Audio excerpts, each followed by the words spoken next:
Last Sunday was Father's Day, and while I didn't want to do this on Father's Day itself, I did want to do it close to Father's Day. I want to talk about something called Misandry. Misandry means hatred of men. You hear the word misogyny a lot today. That means hatred of women, but you seldom hear of hatred of men. It's something, though, that's very timely, and it's worth thinking about. Back when I was in seminary, classes called supervised ministry were required. That normally entailed going into a church and working with the pastor and staff. I did mine at a church in Cherville.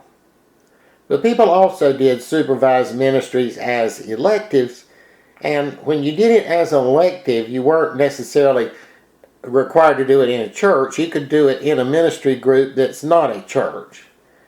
Now, I decided I wanted to do one at a group called New Wilderness Adventures. I had heard of that before I had seen their advertisements. That was a men's ministry. And I contacted with their director and met with him and talked with him about doing that. He agreed. And so I approached the director of supervised ministry at the seminary. That was a woman. And I told her I'd like to do a supervised ministry elective with a men's ministry. And she told me she'd look into it and get back to me. And she approved it, and I did a semester of supervised ministry with New Wilderness Adventures. I really liked the woman who was the director of supervised ministries at the seminary, and about a year after I did that elective, I ran into her one day and I was talking with her, and she said that when I first brought up the idea of doing a supervised ministry elective with a men's ministry, she was taken aback. She said it was unusual for someone to want to do anything with a men's ministry. In fact, she said I was the only one that had ever wanted to do that. She said they had all kinds of people wanting to do stuff with women's ministry, but not men's ministry. And she said there were people at the seminary who were really appalled and taken aback that she had approved me doing it. And one of the things I found out about mainline Christianity when I was in seminary, and one of the reasons I am no longer associated with a mainline denomination today, is that mainline Christianity does not like men. That's actually one of the reasons mainline Christianity embraces homosexuality. It's as much a rejection of masculinity as it is an embrace of homosexuality. Now, it's weird that hatred of men is found in Christianity today. After all, if you look in the Old Testament, you see the major figures of the Old Testament, people like Cain and Abel, Noah, Abraham, Isaac, Jacob, Joseph, Moses, Joshua, David, Solomon, Ezekiel, Jeremiah. All these are men. And in the New Testament, of course, Jesus is a man. The 12 disciples were men. The Apostle Paul was a man. Of course, women did play important roles in the Bible. Ruth and Esther both have books named after them in the Old Testament, and they are the main characters in those books. And in addition, there are a number of other women who played major roles in the Old Testament. In the New Testament, we hear how many women followed Jesus as he traveled around Galilee. Then, of course, there's the Virgin Mary. There's Mary Magdalene. A number of other women are mentioned in the New Testament. Women were near the cross when Jesus was crucified. It was women who first went to the tomb on Easter and found the tomb empty. And there's a book in the New Testament, the book of 2 John, that is a letter addressed to a woman. Now, biblical scholars have proposed, and I do agree, that women probably played a much larger role in ancient Christianity than we realize. But even so, it still remains that the most prominent figures in the Bible are men. And of course, there's Jesus himself. So it's really weird that mainline Christianity doesn't like men, but it's true. So why is that? Well, I've said in here a number of times that organized Christianity always follows society. Whatever is trendy at the moment in society, organized Christianity will find a way to go along with it because organized Christianity always follows society. We live in a society today that does not like men, and so organized Christianity follows along. So why does society not like men? Well, historians and sociologists have traced the origins of that in our society, and I find it really interesting. One factor in it is that in ancient societies, the qualities and characteristics that men used to embody were needed. In fact, they were essential. One of the things men were needed for back then was protection. Men were the warriors who provided security. Men were also the hunters.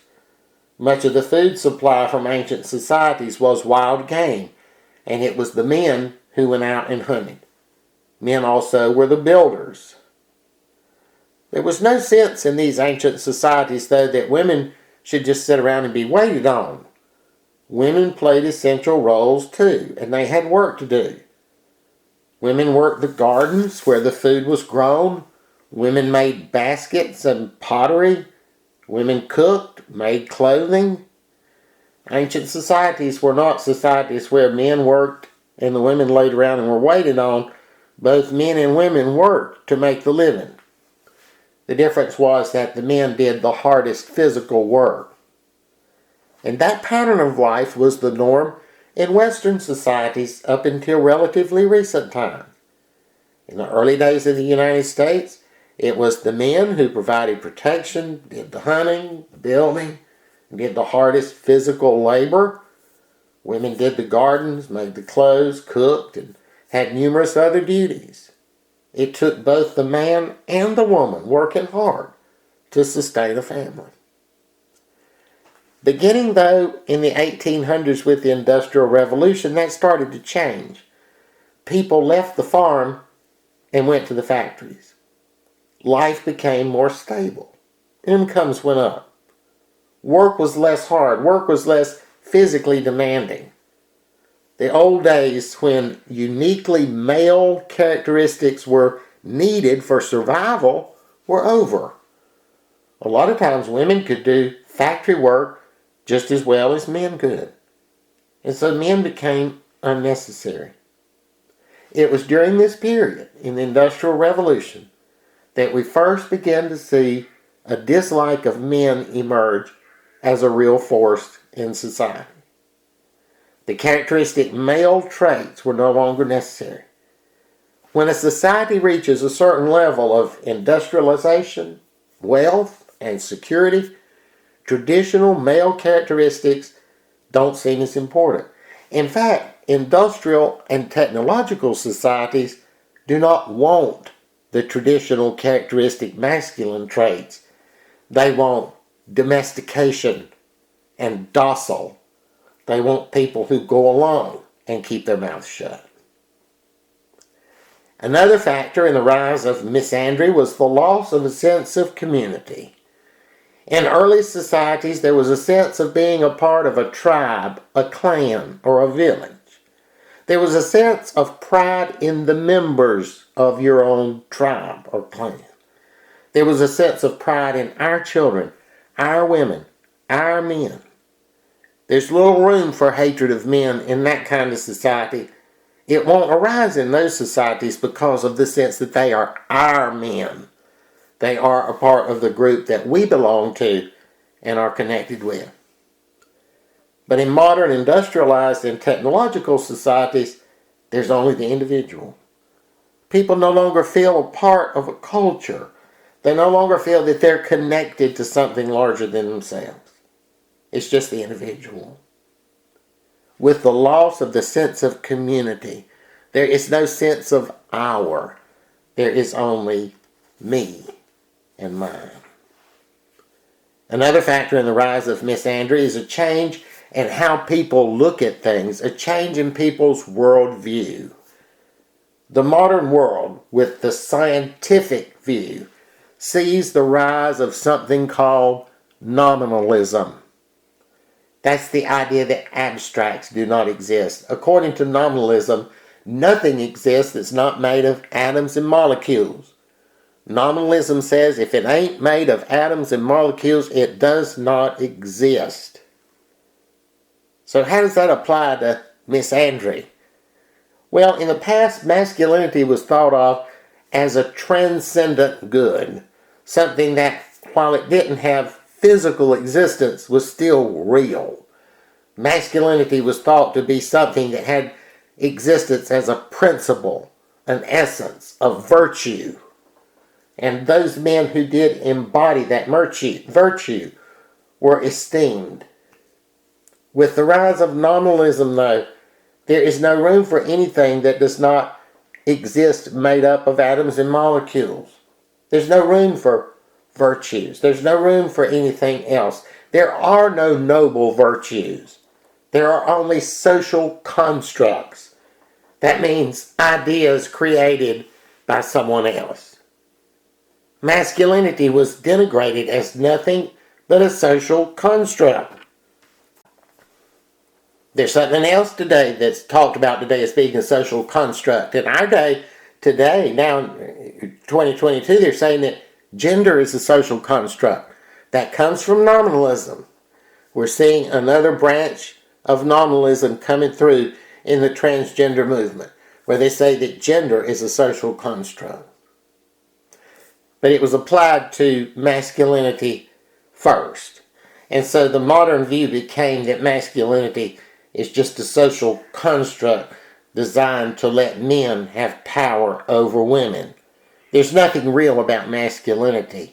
It's not a virtue or a principle. It's just something invented by men to allow them to oppress women.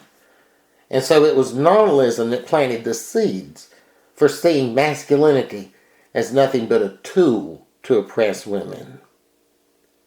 Now, yet another factor in the rise of misandry has to do with an idea about the power structures of society. During the Renaissance, an idea began to take shape that said that there were power structures in society that were corrupted. And because of that, society itself was corrupted. And so you needed to identify the corrupted power structures, throw them off, and then everything would be okay. That idea arose during the Renaissance.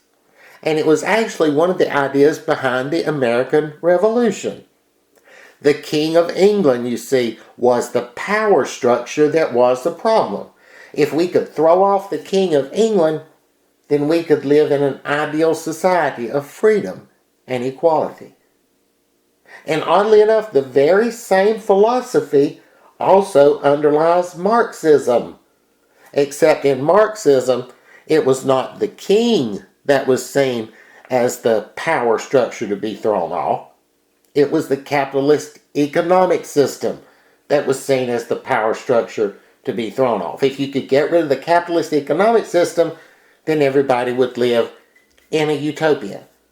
The same philosophy is also seen in the Protestant Reformation, where the Pope and the Roman Catholic Church were seen as the power structure that needed to be thrown off. If we could throw off the power structure of the Pope and Roman Catholic Christianity, then Christianity itself could be pure and true.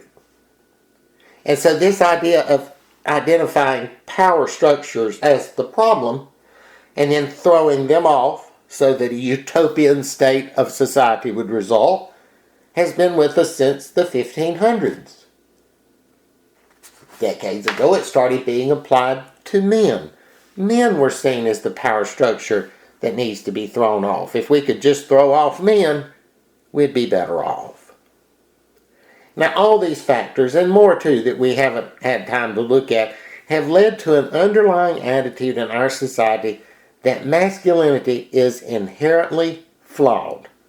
Masculinity is toxic, violent, predatory, destructive, primitive. Just go to Google and do a Google search on masculinity and see what you find. Now let's look specifically at Christianity. In Christianity, a form of misandry began taking root in something called bridal mysticism in the 1100s. And bridal mysticism was associated with a man named Saint Bernard of Clairvaux. He lived in the 1100s, and Bernard took as his starting point the Song of Songs, sometimes called the Song of Solomon. That's a book in the Old Testament. We talked about it not all that long ago. And it's about the sexual desire between an adolescent boy and an adolescent girl. It always made people uncomfortable that that was in the Bible. And so Bernard went along and he started thinking about the idea that, the Song of Songs is really not about sexual desire at all. It's one of those things that's just talking about the way we should desire and yearn for Jesus. We should be attracted to Jesus in that way. It's sort of like one of those supermarket romance novels where Jesus is the man that the lonely woman falls in love with. And this was called bridal mysticism. And we as Christians are so ardently to desire to be united with Jesus, to be full of passionate love for Jesus, to desire Jesus fervently, much as a bride desires the groom. And I got picked up and taken very seriously. There was a woman named Saint Teresa of Avila. She lived in Spain in the 1500s, and she was a nun. She had a vision in which an angel pierced her heart with a golden spear and sent her into a trance. She swooned with love for Jesus, and she later described her experiences in erotic terms, in terms of ecstasy. Falling in love with Jesus, becoming Christ's bride. Christianity took a definite feminine turn due to bridal mysticism. We were supposed to swoon with love and desire for Jesus. And oddly enough, that has made a comeback. It really never left, but it's really become popular in our day with what's called contemporary Christian music. Those are love songs to Jesus, where you see these people, they got their hands in the air and they're swaying back and forth to the music, and they've got their eyes closed and they have a real sweet look on their face, and they're singing about how they love Jesus, how they love Jesus. All that comes from bridal mysticism. It's just a modern reincarnation of bridal mysticism that we see in the contemporary Christian soft rock music, love songs to Jesus.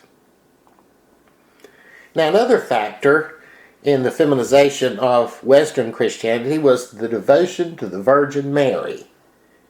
Now, in Roman Catholicism during the Middle Ages, about the same time that bridal mysticism appeared, there was a great increase in devotion to the Virgin Mary. And there's no doubt that the devotion to the Virgin Mary that sort of exploded back then, and it remained within Roman Catholic Christianity, there's no doubt that caused a definite feminine swing in Western Christianity. Mary became the one Christians were told to emulate. We were told to be like Mary. Of course, that's a feminine role model. Now, these two factors, bridal mysticism and devotion to Mary, gave Christianity a definite feminine feel and made the feminine the ideal in Christianity. If you look at paintings of Jesus, you see how Jesus is usually portrayed with almost feminine-looking features. Jesus is portrayed as weak, thin, pale. The idea is that Jesus himself possessed feminine characteristics. You never see Jesus portrayed as a lumberjack. The feminine, you see, became the ideal in Christianity. During the Protestant Reformation, the Protestants officially rejected devotion to the Virgin Mary, and they officially rejected bridal mysticism. However, Protestants did not reject the feminization of Christianity.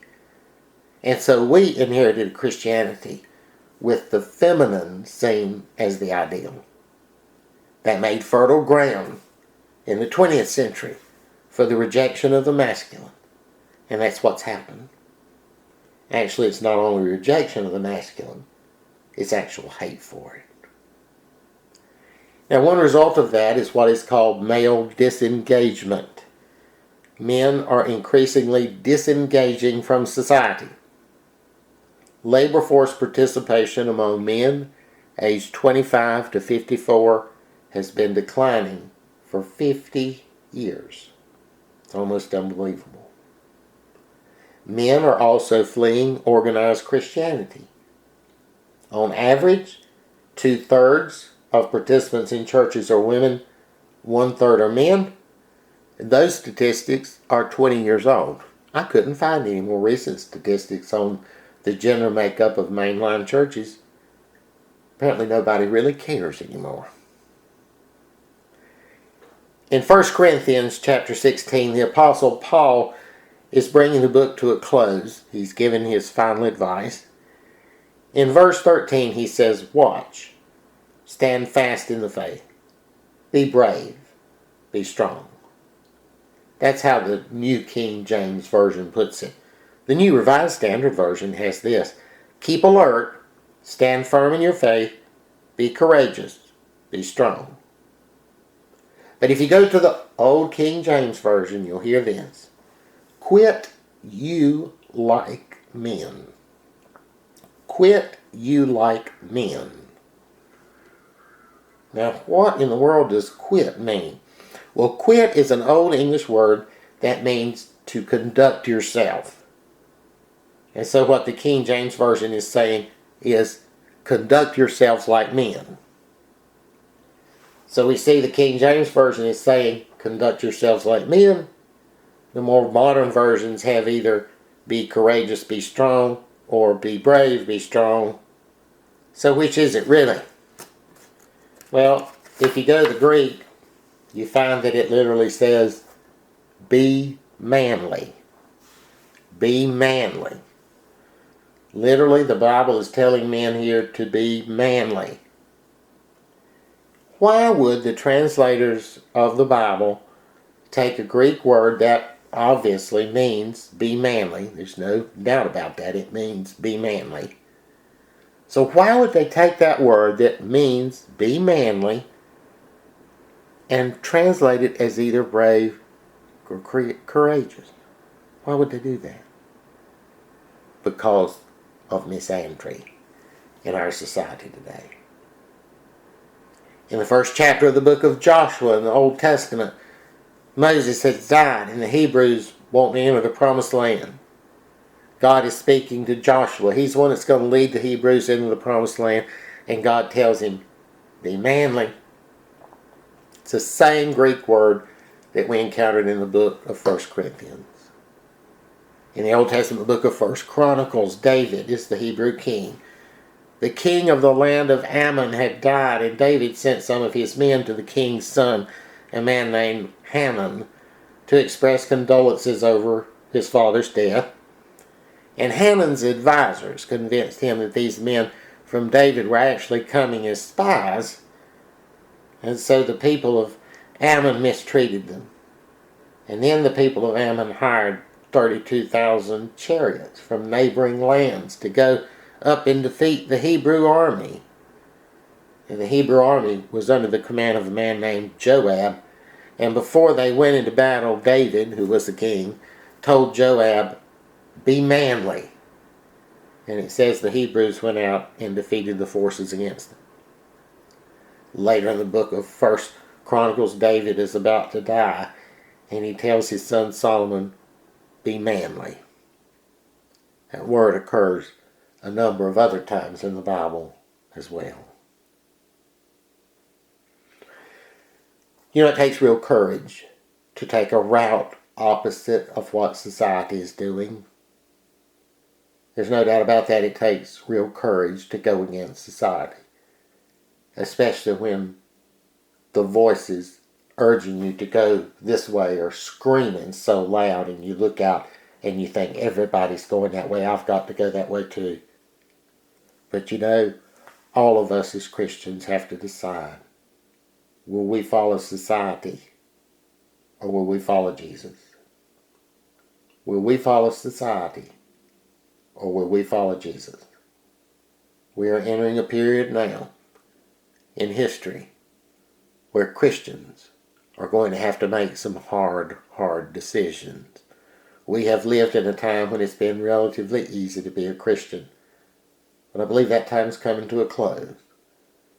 Those who want to follow Jesus are going to have to make some very difficult decisions to quit following society.